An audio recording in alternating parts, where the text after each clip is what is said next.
আজ যারা দেশের নেতা তথাকথিত তাদের অনেকেই একসময় সুপারি চুরি করত। টোকাই শ্রেণীর মানুষ ছিল, তারপর কোনো রকমের নেতার পা চেটে তেল মেরে কোনো রকম পদ পদবি জোগাড় করে তারাই হয়ে ওঠে ভবিষ্যতে বড় নেতা। একবার চিন্তা করে দেখেন আপনার এলাকায় কজন শিক্ষিত চিন্তাশীল বিবেকবান মানুষ রাজনীতির সঙ্গে জড়িত, অথচ অশিক্ষিত মূর্খ চরিত্রহীন লোকগুলোই নেতা হয়ে চাঁদাবাজি করে, দুর্নীতি করে, পাথর মেরে মানুষ খুন করে, মানুষের উপর অন্যায় জুলুম নির্যাতন চালায়।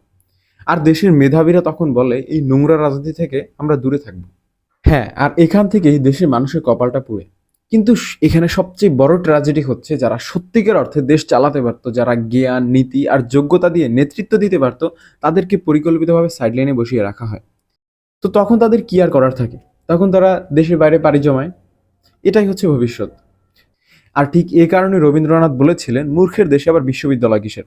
আজকের আমার কাছে মনে হচ্ছে না ওনার কথাটা অর্থিত ছিল, ছিল ভবিষ্যৎবাণী। আজ বাংলাদেশের মেধাবীরা নাসা, মাইক্রোসফট, গুগল, অ্যাপলের মতো বিশ্বের সেরা প্রতিষ্ঠানগুলোতে কাজ করছে। আমেরিকা, অস্ট্রেলিয়া, সিঙ্গাপুর, ইউরোপের বিভিন্ন কান্ট্রিতে তারা সম্মানের সঙ্গে টিকে রয়েছে। অথচ বাংলাদেশ নিজেরাই তাদেরকে ধরে রাখতে পারছে না। আচ্ছা, একবার ভাবুন তো, এই মেধাবীরাই যদি দেশের মানুষের জন্য কাজ করতো, এই মেধাবীরাই যদি দেশকে নেতৃত্ব দিত, তাহলে আজ বাংলাদেশ কোথায় থাকতো? আজকে স্বাধীনতার 50 বছর পার হয়ে গেছে, তারপরও এটাই বাস্তবতা, একটা স্বাধীন দেশে মেধাবীরা নিরাপদ নয়। এটা শুধু রাজনৈতিক ব্যর্থতা না ভাই, এটা হচ্ছে একটা জাতির জন্য লজ্জা। দ্যাট মিন্স চরম লজ্জা। তো আজকের মতো এ পর্যন্ত।